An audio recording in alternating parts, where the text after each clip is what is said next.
Hi friends, welcome to my channel.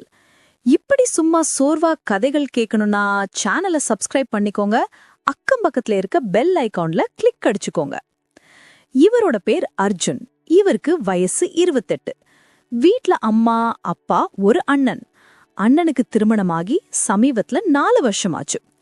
அப்படி இருக்கும்போதே அவரோட அண்ணிக்கும் அண்ணனுக்கும் 4 வருஷமா பிள்ளை இல்லாததால இவங்க 2 பேருக்கும் என்ன மாத்திரம் சொத்து இருந்தாலும் பிள்ளை இல்லாத வருத்தம் அவங்க மனசுலயே இருக்குது. அப்படி இருக்கும்போதே இவரோட அம்மா அப்பாவும் கொஞ்சம் ஆரோக்கியம் சரியில்லை இல்லாம இருக்காங்க. ஒவ்வொரு சின்ன விஷயத்துக்கும் தக்குறாங்க. இதால அர்ஜுனுக்கும் அவரோட அண்ணனுக்கும் வீட்ல பெரிய குழப்பம் நடக்குது. ஏன்னா அப்பா சமீபத்திலேயே போயிட்டார். அடுத்த 2 வருஷத்துல அம்மாவும் போயிடுச்சு. இப்படி இருக்கும்போதே இவரோட வீட்ல இப்ப பெரியவங்க இல்ல, அர்ஜுன் மட்டும்தான் இருக்கான். இதனால அர்ஜுனுக்கும் அண்ணன் விக்னேஷ் மட்டும்தான் இருக்காங்க. அண்ணனையே நல்லா பாத்துக்கணும். அவங்க அன்னிக்கு பிரியாவுக்கும் எந்த குறை இல்லாம அண்ணனுக்கு கொஞ்சம் அறிவுரை கொடுத்து 2 பேரும் சந்தோஷமா இருக்கிற மாதிரி பண்ணணும்னு சொல்லி அர்ஜுனுக்கும் ஒரு வேலை கிடைக்குது. அதுக்கேத்த மாதிரி அர்ஜுனும் வேலைக்கு போயிட்டான். ஒரு ஸ்டேஜ்ல ஒரு நாள் அர்ஜுனோட அண்ணன் விக்னேஷுக்கு அவசரமா இரவு நேரத்துல உடனே ஒரு கூட்டம் வருது. அதுக்கு நாளைக்கு சகாலத்துல போய் அட்டென்ட் பண்ணணும்னா நீங்க இரவு தான் ஸ்டார்ட் பண்ணணும்னு ஒரு கால் வருது. இதால அர்ஜுனோட அண்ணன் விக்னேஷ் கூட்டத்துக்கு இரவுல டிராவல் பண்ணிட்டு போயிட்டார். அப்படி இருக்கும்போதே ஒரு ஸ்டேஜ்ல வேலைன்னு கொஞ்சம் ஓய்வு இல்லாததால அவருக்கு டிரைவ் பண்ணும்போது தூக்கம் வந்துருச்சு. ஆக்சிடென்ட் ஆயிருச்சு. இதால அந்த ஸ்பாட்லயே போயிட்டாரு. எப்படியோ அவர்களோட இறுதி சடங்குகளை முடிச்சதும் பாருங்க, இவர்களுக்கு அண்ணி மட்டும்தான் இருக்கிறாங்க.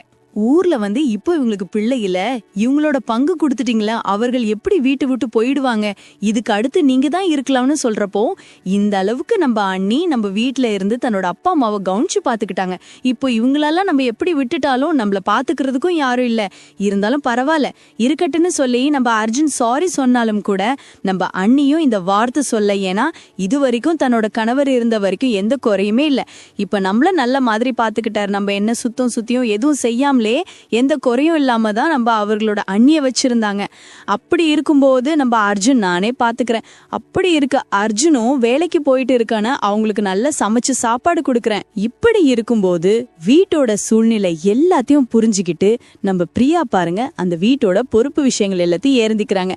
நம்ம அர்ஜுனும் சம்பாதிச்ச பணத்தை தன்னோட அண்ணனுக்கு விக்னேஷுக்கு தான் கொடுக்கறான். இருக்கு நேச்சும் கூட சேமிப்பு பண்ணாம பணத்தை பார்த்தோன்னீங்க நம்ம பிரியாவுக்கு இது வரைக்கும் தன்னோட கணவரும் அம்மாவும் தான் கொடுத்துட்டு இருந்தாங்க. அப்படி இருக்கும்போது நம்ம விக்னேஷ் பாருங்க சம்பாதிச்ச பணத்தை எடுத்தனாலே நம்மளுக்கு தான் கொடுக்கறார். இதனால தான் நம்ம அர்ஜுனுக்கு அவங்க அண்ணன் ரொம்பவே பிடிக்குது. ஒரு ஸ்டேஜ்ல பாருங்க அர்ஜுன் என்னதான் வேலைக்கு போய் வந்தாரோ அன்னைக்கு தேவையான எல்லா பொருட்கள் சாமான்கள் எல்லாமே அவர்களுக்கு கேட்காமலே வாங்கிட்டு கொடுக்க அவர்களுக்கு அர்ஜுன் ரொம்பவே பிடிச்சது. ஒரு ஸ்டேஜ்ல ஊர்ல 5 பேர்கள் 5 வகையா சொல்றதால எப்படியோ அர்ஜுனை திருமணம் பண்ண வைக்கணும்னு சொல்லிட்டு அவர்களோட அண்ணி அர்ஜுனுக்கு ஒரு பொண்ணு பார்த்து சொல்றாங்க. அப்படியே அர்ஜுனோட திருமணமும் நடந்துருச்சு. திருமணம் முடிச்சதும் பாருங்க அவங்க 2 பேருக்கும் ஹனிமூனுக்கு டிக்கெட்டுகளை இவர்கள் தான் ஏற்பாடு பண்ணி கொடுக்கறாங்க. எடுத்துட்டு அவங்க 2 பேரும் சந்தோஷமா 6 வாரத்தை நல்லா சுற்றுலா சென்று பார்த்துட்டு வந்ததும் பாருங்க நம்ம பிரியாவுக்கு கொஞ்சம் உடம்பு சரியில்லாம போயிடுச்சு. நம்ம அஞ்சலி பாருங்க அதுக்கப்புறம் இவங்க தான் கவனிச்சுக்கிறாங்க. இப்படி இருக்கும்போது வீட்டுக்கு மருமகன் வந்ததும் நான் வேலை தேடுறேன்னு நினைக்காதே அண்ணா, எனக்கு இப்போ உடம்பு சரியில்லை, இப்ப நீ செய், அதுக்கப்புறம் நானே என் வேலைகளை நானே பாத்துக்கிறேன், ஏன்னா இந்த நாட்கள்ல நான் அர்ஜுனை பாத்துக்கலையா அப்படின்னு சொல்றாங்க. நம்ம அஞ்சலியும் பாருங்க இதுக்கப்புறம் நீங்க எந்த வேலையும் செய்ய வேண்டாம், நானே உங்களை கவனிச்சுக்கிறேன், இப்போ நீங்க போய் ஓய்வெடுக்கணும்னு சொல்லியிருக்காங்க. நம்ம அர்ஜுனோட அண்ணிய புரிஞ்சு கொள்ள வரைக்கும் எப்பவுமே கடவுள் பக்தி அதிகம் உள்ளவங்க, எப்பவுமே கடவுள்னு கடவுளுக்கு தான் அர்ப்பணிச்சிருப்பாங்க. அது மட்டும் இல்லாம இரவு நேரங்கள்ல அங்க புத்தகங்கள் படிக்கிறதுல கொஞ்சம் ஆர்வம் காட்டியிருப்பாங்க. இதனாலதான் நம்ம அஞ்சலி அவர்களுக்கு ரொம்பவே அன்பு காட்டி அவர்களை நல்லா கவனிச்சுக்கிட்டு இருக்காங்க. நம்ம அர்ஜுனும் அவர்களோட அண்ணிய கவனிச்சதுதான் நம்ம அர்ஜுனோட மனைவியா அடிக்கடி கேட்டுட்டு இருப்பார். அப்படி இருக்கும்போது ஒரு நாள் அவர்களுக்கு டேப்லெட்டில் எடுத்து கொடுத்து இரவு தூண்ண போயிருக்காங்க.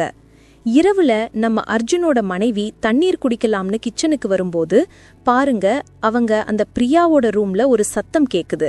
அது யாரோட சத்தமா இருக்கும்னு சொல்லிட்டு நம்ம அஞ்சலி சன்னலுக்கு பக்கத்துல நின்னு ஒளியா கேக்குறாளு. யாரோட சத்தம்னு கேட்காம நம்ம அஞ்சலி சன்னலுக்கு அருகில நின்னு ஒளியா கேக்குற மாதிரி இருந்தாலும் இது ஒரு தப்புன்னு கேட்க கூடாது, அது ஒரு மாதிரி நம்மோட பிழையா கூட இருக்கலாம்னு சொல்லிட்டு போயிடுறாங்க. அடுத்த 3 நாள் பாருங்க, மறுபடியும் அதுக்கேத்த மாதிரி ஒரு சத்தம் கேக்குது. இதனால ரூம்ல இருந்து வெளியே வந்து அவங்க அறையை ஏதாவது பார்க்கணும், யாரோட சத்தம்னு சொல்லிட்டு அவங்க அர்ஜுனோட மனைவியா சொல்றாங்க. சொன்னனும் நம்ம அர்ஜுனும், நீ அப்படே எங்க அண்ணிய நீ சந்தேகப்படுறியா, ஏதாவது உன்னோட பிழையா இருக்கும், இப்படி இருக்கும்போது அவங்க மட்டும் இருக்கும்போது இங்க ரூம்ல மட்டும் எப்படி சத்தம் வரும், நீ ஏன் இப்படி பண்ணிட்டு இருக்கன்னு கேக்குறப்போ நான் உனக்கு போய் சொல்லல, இந்த ஒரு வார்த்தையை நீங்க நம்புங்கன்னு சொல்றான். சரி வா ரூமுக்கு போய் பார்க்கலாம் சொல்லிட்டு நம்ம அர்ஜுனும் ரூமுக்கு போய் பார்க்க போகும்போது யாரும் அந்த ரூம்ல இருக்க மாட்டாங்க, இவங்க மட்டும்தான் இருப்பாங்க. என்ன அர்ஜுன் இந்த நேரத்துல ரூமுக்கு வந்திருக்கேன், இல்ல அண்ணி உங்களுக்கு உடம்பு சரியில்லை, சரி நல்லா இருக்கீங்களான்னு கேட்கதான் வந்தேன் அப்படின்னு நம்ம அர்ஜுனும் சொல்லியிருக்கான். அதுக்கப்புறம் நம்ம அஞ்சலியும் அர்ஜுனும் ரூமுக்கு வந்து இவங்க 2 பேரும் சண்டை போட்டிருக்காங்க. என்னோட அண்ணி நீ என்கிட்ட தப்பா பேசுற அப்படின்றான். அவனுக்கு அறிவு கிடைக்காதா, நீ ஒரு பொண்ணுதானேன்னு சொல்றாளோ. இதுக்கப்புறம் நம்ம அஞ்சலியும் இவங்கிட்ட எப்படி ரொம்ப அண்ணின்னு பாசத்தோட இருக்கிறான், ரொம்ப மரியாதை கொடுக்கறான், அவங்க வார்த்தையை ரொம்ப நம்பிக்கையோட வைத்திருக்கிறான். இப்படி இருக்கும்போது நம்ம ஏதாவது சொன்னாலும் நம்ப மாட்டான். இதனால இப்படி செய்யிட்டு இருந்தா உங்க அம்மாவுக்கு சொல்லி அனுப்பிட்டு விடுவேன்னு சொல்லி நம்ம அஞ்சலி மிரட்டுறாளு. இதுக்கப்புறம் நமக்கு என்ன நடந்தாலும் நம்ம இதை பொருட்படுத்தாம இருக்கலாம்னு சொல்லிட்டு நம்ம அஞ்சலியும் ஏதாவும் கண்டுக்க மாட்டாங்க.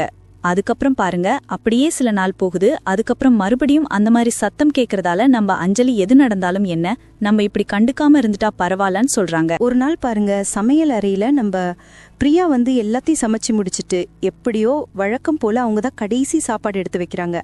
அப்படி செய்யும்போது தான் நம்ம அஞ்சலிக்கு, நீ இப்படி மாத்தி பண்ணாத, எதுக்கு என்னோட ரூமுக்கு வந்து சோஷனம் பண்ணிக்கிட்டு இருக்க, எதனால இப்படி என் ரூம்க்கு அடிக்கடி வர்றீங்கன்னு கேட்கும்போது தான் உங்க ரூம்ல ஏதோ ஒரு அச்சுறுத்தல் சத்தம் கேக்குது, அதனால தான் வந்தேன், நீங்க ஏதோ ஒரு தப்பு பண்றீங்க எனக்கு தெரியும்னு சொல்லியிருக்காங்க.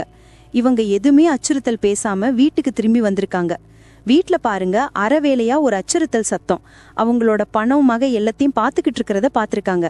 இத பார்த்ததும் இங்க பாருங்க நம்ம பிரியாவும் நிக்கிறாங்க. இதனால நம்ம அர்ஜுன், என்ன நீங்க ஏற்கனவே என்னோட மனைவி சொன்னாங்க, அப்படி இருக்கும்போது இந்த வீட்டுக்கு எப்படி உரிமை வரலான்னு சொல்லிட்டு பேசும்போதுதான் இவர்கள் வந்து நான் அவரை கட்டி போடுறேன், இதுக்கப்புறம் என்னோட புதிய வாழ்க்கையை தொடங்க போறேன், அப்படி இருக்கும்போது இந்த வீட்டுல இருக்கிற நகைகள் பணங்களை எடுக்க எனக்கு உரிமை இல்லையான்னு சொல்றாங்க. அதுக்கப்புறம் பாருங்க நம்ம அர்ஜுன், நீங்க எடுக்கலாம் எல்லாம் சொல்லல, எங்க அண்ணனோட பங்கு எல்லாமே உங்க பேர்ல தான் இருக்கு, அப்படி இருக்கும்போது அவனோட சொத்துகள் எல்லாத்தையும் கொடுத்துட்றேன், என் வீட்டுல இருந்து இது மேல் பண்ணாதீங்க, இந்த அளவு திருட்டுக்கு இது என்ன இருக்குன்னு சொல்ற போதுதான் நாங்க 2 பேரும் உங்களோட வாழ்க்கையை தொடங்க போறோம், இவ்வளவு நாளும் உனக்கு நான் படிப்படியா செய்ததே பெரிய விஷயம், உன்னோட சொத்துகள் எல்லாத்தையும் நான் எனக்கு அப்புறம் உன்னோட வாரிசு தான் அது சுமக்கலாம், அதனாலதான் உங்களுக்கு பிள்ளை தரிக்காத மாதிரி நான் உங்களுக்கு மனைவிக்கு டேப்லெட் கொடுத்தேன்னு சொல்றாங்க. இப்படி செய்யிட்டதால இவனும், இதுதான் உன்னோட பிரச்சனையா, என்னோட அண்ணனோட சொத்துக்கள்ல அரை பகுதி உனக்கு டாக்டர் கொடுத்துட்டேன், எனக்கு இவ்வளவு நாட்கள் சாப்பாடு போட்டதுக்கு கொஞ்சம் உன்னோட திருமணத்துக்கு இவ்வளவு ரூபாய் கொடுத்துட்டேன், இதெல்லாம் எடுத்துக்கிட்டு வீட்டை விட்டு வெளியே போன்னு சொல்லியிருக்காங்க. அதுக்கப்புறம் இவங்க வேற வழி இல்லாம 2 பேரும் வீட்டுல இருந்து வெளியே வந்திருக்காங்க. ஒரு கோயில்ல திருமணம் பண்ணலான்னு நம்ம பிரியாவும் அவரோட காதலன்னு திருமணம் பண்ணலான்னு போறாங்க. அப்படி இருக்கும்போது அவர் பாருங்க, உன்னை திருமணம் பண்ண முடியாது, டைவர்ஸ்க்கு தான் உன்னை நான் லவ் பண்ணேன், அப்படி இருக்கும்போது உன்னோட நகை பணம் எல்லாம் என் கையில விழுந்தாலும் கூட எனக்கு இது தேவையில்லை, ஏன்னா நான் பழி வாங்கணும், ஏன்னா என்னோட அக்காவோட வாழ்க்கையை கெடுத்தது நீ தான் அன்னு சொல்கிறப்போ நம்ம பிரியாவோட அண்ணனுக்கு அந்த பையனோட தங்க கட்டி கொடுத்துருப்பாங்க. ஒரு கட்டத்தில் பாருங்க, அந்த வீட்டில் பிரச்சனை உண்டு பண்ணதே நம்ம பிரியா தான். அவங்களுக்கு 2 பேருக்கும் டைவர்ஸ் பேப்பர்ஸ் கொடுத்தாங்க, பண்ணி நம்ம பிரியா தான் அங்கே 2 பேருக்கும் டிவோர்ஸ் சைன் பண்ணி கொடுப்பாங்க. இதனால தன்னோட அக்கா வாழ்க்கை கெடுத்துட்டு இதுக்கப்புறம் உன்னோட வாழ்க்கைன்னு நாசமாகணும், இதனால தான் வந்து வீட்டை விட்டு பிரிச்சே அப்படின்னு சொல்கிறாரு. சொன்னதுக்கப்புறம் இவங்க 2 பேரும் லவ் பண்ணாலும் நம்ம பிரியாவுக்கு அவங்கள மறக்க முடியல. ஒரு ஸ்டேஜில் அவங்க வீட்டுக்கு போகிறாங்க, போய் அவங்க கிட்ட மன்னிப்பு கேட்டுட்டு, அண்ணியிடம் மன்னிப்பு கேட்டுட்டு, என் அண்ணனோட அவங்கள நான் எப்படி சேர்த்து விடுவேன், எங்களை 2 பேரையும் நீங்கள் சேர்த்து விடுங்க, என்னால் அவர் எல்லாமே இருக்க முடியல அப்படின்னு சொல்கிறப்போ தான், உனக்கு எனக்கு என்ன சம்பந்தம், நீ யாவே அப்படின்னு கேட்குறாங்க. என்னோட வழிகளை நீங்க புரிஞ்சிக்கிட்டதுனால தான் என்னோட தம்பி உனக்கு பதிலடி கொடுக்கத்தான் அப்படின்னு சொல்றாங்க. அப்படி இருக்கும்போது பேசி உனக்கும் எனக்கும் என்ன வித்தியாசமா போகுது, நான் உன்னை போல இருக்க மாட்டேன் அப்படின்னு சொல்லிட்டு அவங்க தம்பியோட பேசி எப்படியே திருமணம் பண்ணி வச்சிடலான்னு சொல்லி திருமணம் பண்ணியிருக்காங்க. அதுக்கப்புறம் தன்னோட அண்ணிய அண்ணனுக்கு எப்படியோ சேர்த்து விட வேண்டும்னு சொல்லிட்டு தன்னோட அண்ணனுக்கு எல்லா உண்மைகளையும் சொல்லி அவங்களையும் நம்ம பிரியா சேர்த்து விட்டுச்சாங்க. சேர்த்து விட்ட 2 வருஷத்துல பாருங்க, நம்ம அர்ஜுனுக்கும் அஞ்சலிக்கும் ஒரு அழகான பொண்ணு பிறந்துடுச்சு. அதுக்கப்புறம் இந்த குழந்தைய பார்க்கறதுக்கு சமீபத்துல தன்னோட கொடுத்த நகை பணம் எல்லாத்தையும் இவ்வளோ நாள் பொக்கிஷமா வச்சிருந்தாங்க. அன்னைக்கு கொடுத்துட்டு போய் இந்த குழந்தை கையில வச்சுட்டு, இந்த பணம் சொத்து எல்லாமே இந்த பொண்ணோட சேர்ந்தது, இது என்னோட பங்கு கிடையாது, உங்க பெரியப்பாவோட பங்கு அப்படின்னு சொல்லிட்டு அந்த குழந்தைக்கு கொடுத்துட்டு அவர்களும் திரும்பி பார்க்காம வந்திருக்காங்க. நம்ம அர்ஜுனும் அஞ்சலியும் இது எங்களுக்கு தேவையில்லை, இது உங்களோட பங்கு, இது எங்களுக்கு வேண்டாம்னு சொல்லி கொடுத்தாலும் கூட அப்படி இல்லை, இதுதான் எனக்கு நீங்கள் கொடுக்குற மரியாதையும் கூட, ஏன்னா இவ்வளோ நாள் உங்களுக்கு துரோகம் பண்ணிட்டேன், அப்படி இருக்கும்போது இதுக்கப்புறம் பண்ணிட்டீங்கன்னா எனக்கு பிறகு என் வாழ்க்கையில் இதை விட பெரிய தண்டனை எனக்கு எதுவும் கிடையாது அப்படின்னு சொல்லிட்டு அவங்க அந்த வீட்டை விட்டு கிளம்பியிருக்காங்க. அதுக்கப்புறம் பாருங்க, அவங்க 2 பேரோட வாழ்க்கையும் புதுசாக தூங்குறாங்க. இந்த கதை பிடிச்சிருந்துச்சுன்னா லைக் அடிச்சுக்கோங்க, ஷேர் பண்ணிக்கோங்க, கமெண்ட் எழுதிக்கோங்க. நன்றி.